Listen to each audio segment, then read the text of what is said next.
Okay guys, good morning. Okay. So today is magte-test tayo ng MD Precision Pellet. Okay, so wala pa akong official na leveling nito. So ito pa lang ang nilagay ko muna. Okay. So using MD Precision barrel. Okay. So naka-silencer tayo kasi medyo malakas at may tao doon sa construction, gumagawa yung kapitbahay namin ng bahay. So 25 meters. So check tayo ng groupings and shots. Check natin yung performance ng MD Precision Pellet sa MD barrel.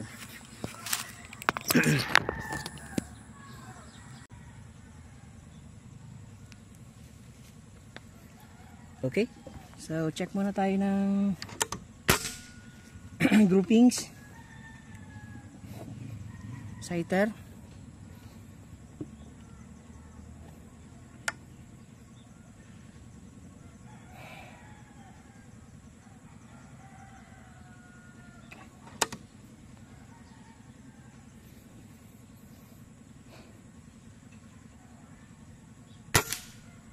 okay.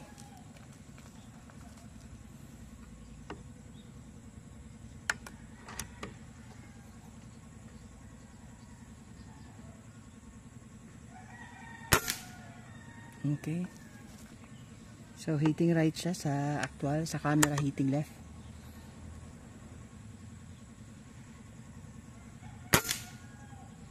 Okay.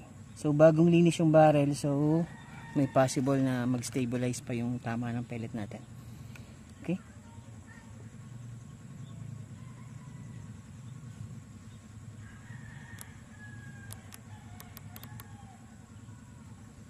Okay, so check natin ulit ng groupings dito sa isang sighter. So first time natin itong itetest.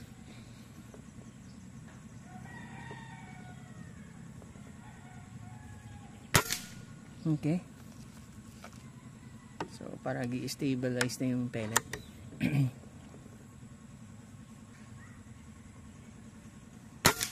Okay.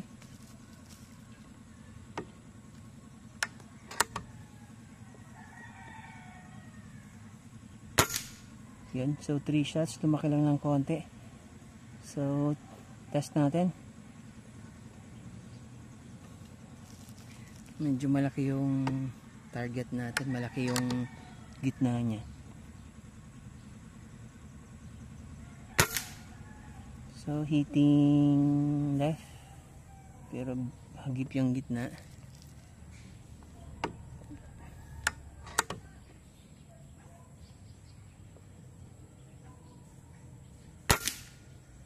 Okay, hitting left talaga siya ng konti, pero baka nag-i-stabilize pa yung pellet natin. So ngayon lang tayo nakapag-test na ulit ng barrel kasi na-busy tayo sa mga unit.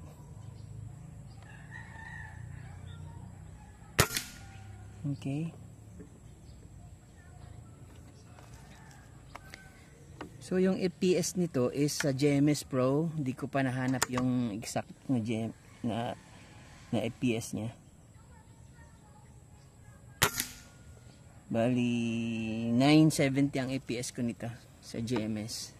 So ang weight ng pellet natin is 18.95 grains. Okay.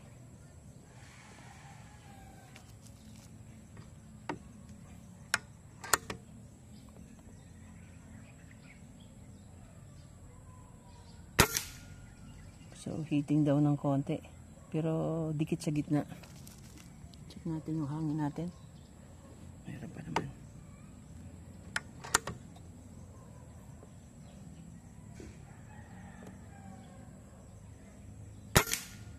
Okay.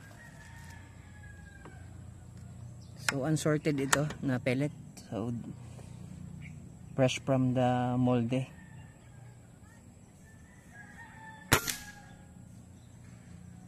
Okay.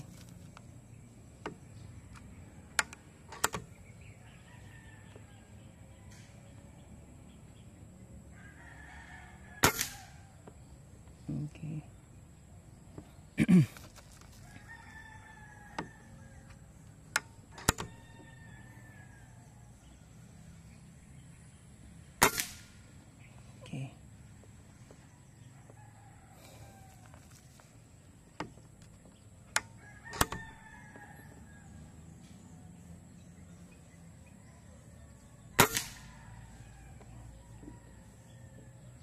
Heating down siya ng konti.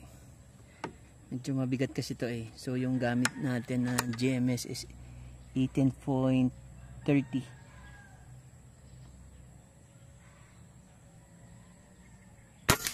Kaya heating down siya.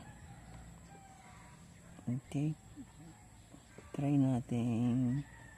natin taas ng konti yung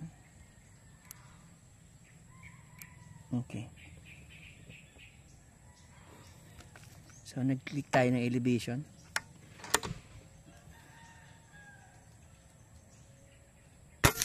Okay, yun, gitna na siya. Pero yung mga previous shots natin is dikit sa gitna siya.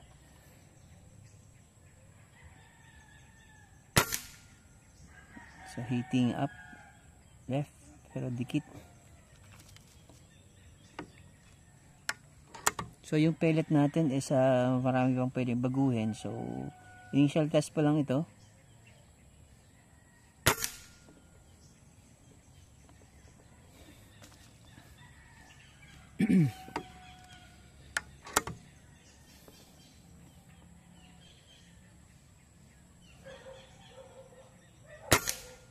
Okay.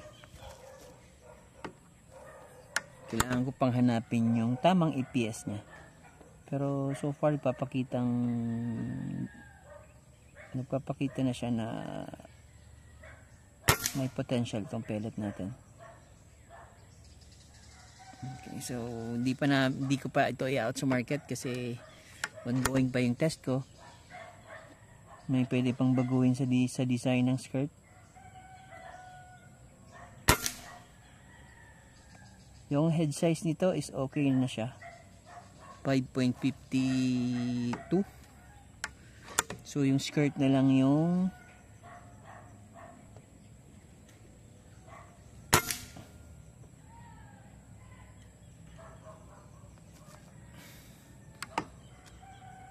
try ko pang i-redesign.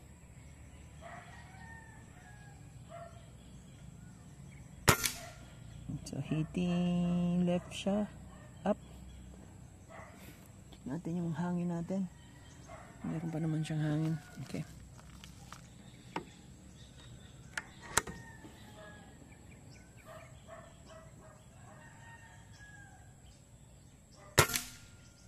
Okay, bumaba ng konti.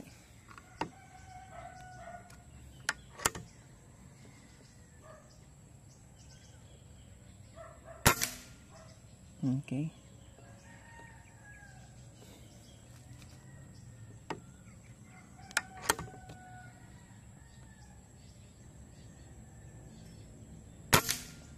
Okay, tumaas. So, kayang timbang rin niya.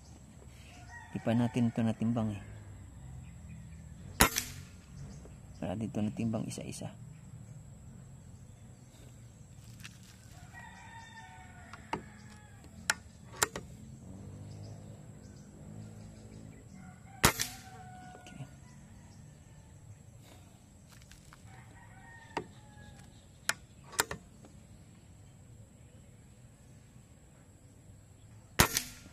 Okay.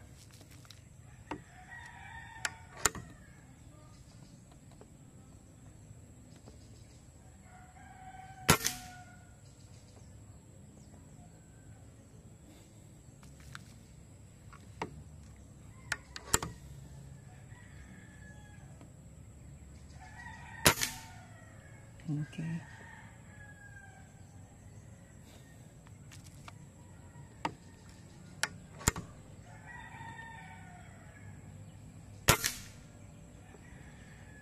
Medyo malikot pa sa EPS natin.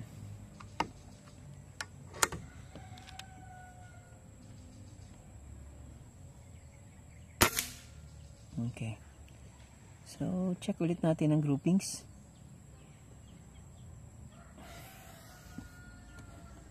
Okay pa naman yung hangin.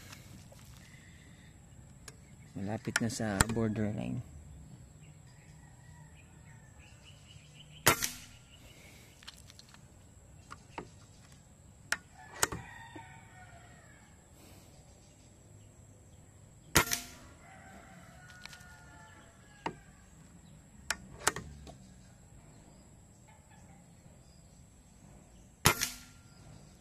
Yan, 3 shots, 3 shots. Okay.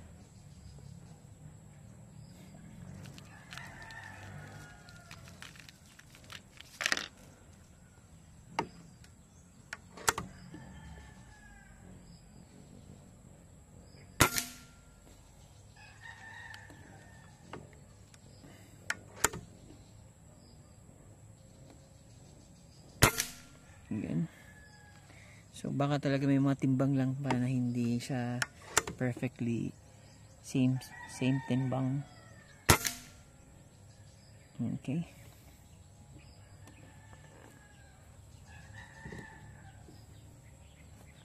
So taasan natin ang power konti. Check natin kung ano magiging resulta.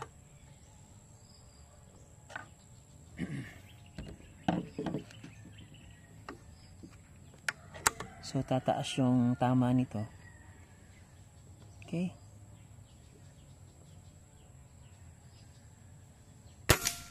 Yun, parang mas maganda niya. So kulang yata yung sa FPS kanina. Okay.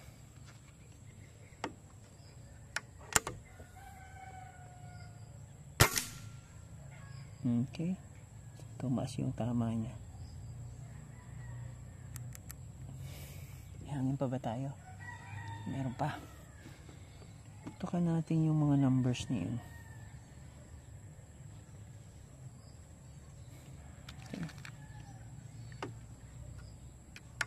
Check natin is gano'n pa rin yung performance niya. Tinaasan natin to. So malamang baka nasa 980 fps ito. Okay.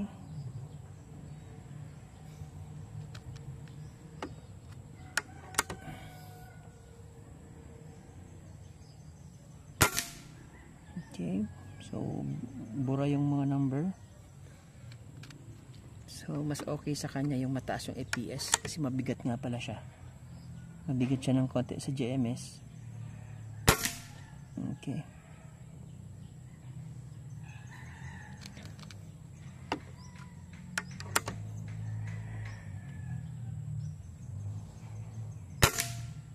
Okay.